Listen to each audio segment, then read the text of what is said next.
लखनऊ के अलीगंज इलाके में कोचिंग सेंटर और स्टूडियो वाले बिल्डिंग में भीषण आग ने पूरे देश को झंझोर कर रख दिया और इस दुखद हादसे में अब तक 15 लोगों की जान जा चुकी है और जिनमें से 5 महिलाएं और 10 पुरुष शामिल हैं और ज़्यादातर मृतक 20 से 30 साल तक की आयु के छात्र थे और जिनके पास से अग्निकांड में सुहा हो गए। और सोमवार दोपहर करीब 1:30 बजे इस हादसे का प्राथमिक कारण एसी ब्लास्ट बताया जा रहा है। और सबसे गंभीर बात यह है कि जिस बिल्डिंग में यह कोचिंग और स्टूडियो चल रहे थे वह अवैध भी थी और 2016 में ही इसे गिराने का आदेश दिया गया था। और इस मामले पर मुख्यमंत्री योगी आदित्यनाथ ने बेहद कड़ा रुख अपनाते हुए उन्होंने जांच के लिए एसआईटी गठित कर दी है और जिसे 7 दिन के भीतर रिपोर्ट सौंपने को कहा गया है। और साथ ही लापरवाही बरतने वाले 4 अधिकारियों को तत्काल प्रभाव से सस्पेंड कर दिया गया है। और रक्षा मंत्री राजनाथ सिंह ने भी घटनास्थल का जायजा लिया और दोषियों पर सख्त कार्रवाई का भरोसा दिया। बचाव कार्य के दौरान ऑटोमेटिक लॉक सिस्टम के चलते कई छात्र अंदर फंस गए थे और फिलहाल बिल्डिंग मालिक वीरेंद्र शुक्ला समेत 4 आरोपियों को गिरफ्तार कर लिया गया और प्रशासन अब इस अवैध इमारत को जमींदोज करने की तैयारी कर रहा है। तो लखनऊ के अलीगंज इलाके में कोचिंग सेंटर और स्टूडियो वाली बिल्डिंग में लगी भीषण आग ने पूरे देश को झंझोर कर रख दिया है और इस दुखद हादसे में अब तक 15 लोगों की जान जा चुकी है, जिनमें 5 महिलाएं और 10 पुरुष शामिल हैं और ज़्यादातर मृतक 20 से 30 साल की आयु के छात्र और जिनके सपने इस अग्निकांड में सुहा हो गए। सोमवार दोपहर करीब 1:30 पर इस हादसे का प्रारंभिक कारण एसी ब्लास्ट बताया गया। और सबसे गंभीर बात यह है कि इस बिल्डिंग में और इसी खबर पर ज़्यादा जानकारी के लिए हमारे साथ में हमारे संवाददाता लखनऊ से जुड़ चुके हैं जितेंद्र चौहान। जितेंद्र, क्या कुछ जानकारी है इस मामले को लेकर, क्या कुछ अपडेट है? देखिए, बहुत ही घटना हुई और राजधानी लखनऊ के अलीगंज में कल जिस तरह से एक बिल्डिंग में आग लगी जिसमें कोचिंग सेंटर चल रहा था, पेंट हाउस था और कहीं न कहीं गेमिंग वो था और साफ ये कहा सकता है कि इस पर कहीं न कहीं जो लापरवाही एक तरह से देखने को मिल रही है क्योंकि जो माना जा रहा है कि जिस बिल्डिंग में आग लगी उस बिल्डिंग में अभी तक बात की जाए तो उसमें फायर एक्सटिंग्विशर नहीं थी, ना ही कोई फायर फाइटिंग सिस्टम था और साफ ही लगभग 15 लोगों की मौत हो चुकी है और जिसमें 5 महिलाएं 10 पुरुष थे और सभी की उम्र 20 से लगभग 30 साल के बीच में है। और ये गेमिंग जोन था जिसमें एक सॉफ्टवेयर के माध्यम से जो एनिमेटेड गेम होते हैं उस गेम को कहीं ना कहीं बनाने का काम किया जाता था। दूसरे राज्य के बच्चे भी इसमें काम करते थे, लोग काम करते थे और लखनऊ के भी कुछ लोग थे जो कहीं ना कहीं कल इसमें जो इस घटना में जिनकी मृत्यु लगता है कि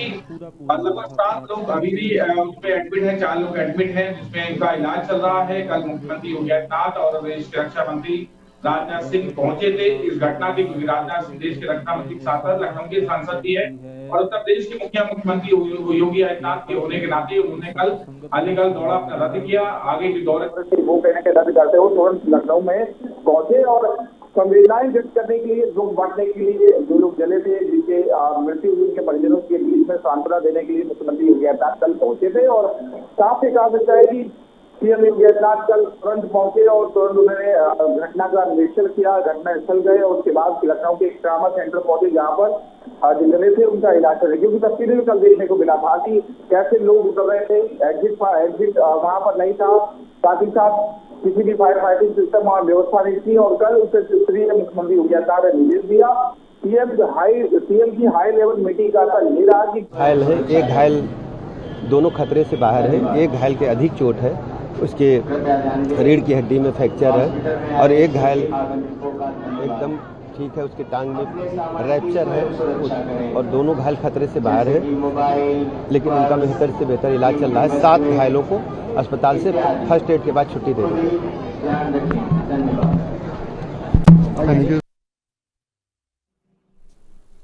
जितेंद्र, क्या कुछ जिस तरह से इसमें एसआईटी का गठन किया गया है तो कितने लोग हैं एसआईटी में? देखिए, 2 सदस्यीय टीम है और जाहिर सी बात है इसमें अधिकारी भी शामिल है और साफ तौर पे कहा सकता है कि सीएम ने 1 हफ्ते के अंदर रिपोर्ट मांगी है और रिपोर्ट में स्वयं सीएम योगी आदित्यनाथ ने अधिकारियों को निर्देश दिया कि किसी भी को भी बख्शा नहीं जाएगा, चाहे वो प्रशासनिक आदमी हो, चाहे वो बिल्डिंग मालिक हो या उसमें काम करने वाली कंपनी के संचालक हो, उन सब पर एक्शन हुआ। कल देर रात 4 लोगों को गिरफ्तार किया गया, 7 लोगों के खिलाफ नामजद रिपोर्ट हुई और कहीं न कहीं बीएनएस की धाराएं उन पर लगी। कार्रवाई चल रही है। फायर एनओसी ना देने पर अग्निशमन विभाग को भी कहीं न कहीं सख्ती से निपटने का मुख्यमंत्री योगी आदित्यनाथ ने निर्देश दिया है। ऊर्जा विभाग के 3 अधिकारियों को ऊर्जा विभाग, लखनऊ विकास प्राधिकरण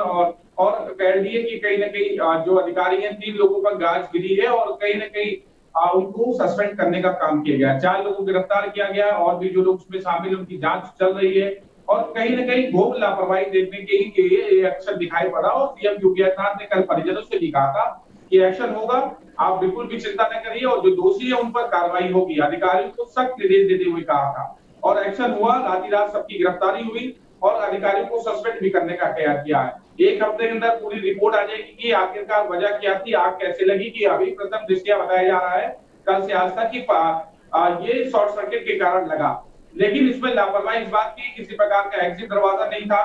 फायर एनओसी नहीं थी, फायर फाइटिंग सिस्टम नहीं थे, उस तरह की तमाम जो पूरी बिल्डिंग इन्फेक्ट थी। और क्योंकि एनडीआरएफ की टीम और अग्निशमन के विभाग के अधिकारी दूसरी दीवार तोड़कर लोगों को बाहर निकाला क्योंकि भागने का मौका नहीं मिला लोगों को। और सारी बात है, कुछ लोग अपनी जान बचाने के लिए बाथरूम में बंद हो गए तो उनका दम घुटकर मौत हो गई। जहां पर जलने से कम मौत हुई तो वहीं दम घुटने से लोगों की ज्यादा मृत्यु हुई है। सभी का पोस्टमार्टम, जिनका मृतक हो चुके हैं उनका पोस्टमार्टम कर लिया गया है।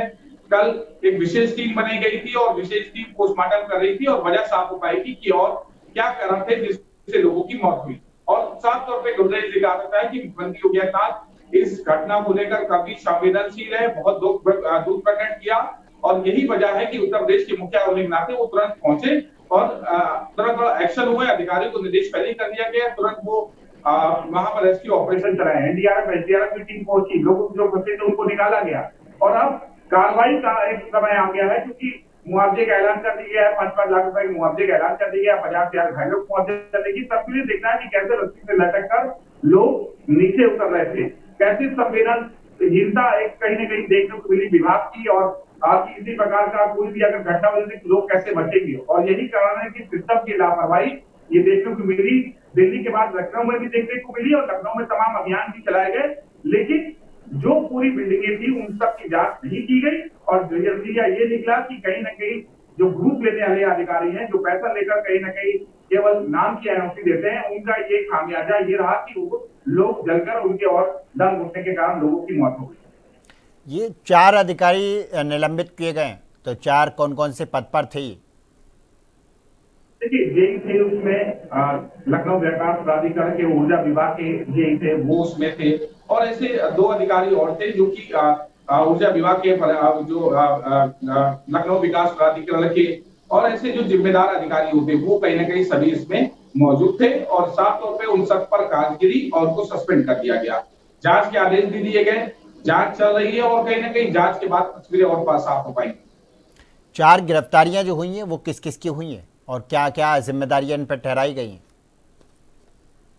देखिए, उसमें गिरफ्तारी में सबसे पहले जो बिल्डिंग मालिक था उसकी गिरफ्तारी हुई, जो गेमिंग जोन चला रहा उसकी संचालक की गिरफ्तारी हुई, पेट हाउस चलाने वाले व्यक्ति की गिरफ्तारी हुई और कहीं ना कहीं जो उसके सहयोगी थे उनकी कहीं ना कहीं गिरफ्तारी, जो इसमें लापरवाही शामिल थे उनको गिरफ्तार किया गया है। जिस तरह से ये मुख्यमंत्री योगी आदित्यनाथ सक्रिय मोड़ पर दिखाई दे रहे हैं और साफ तौर पर ये कहना है कि ये बिल्डिंग अवैध थी।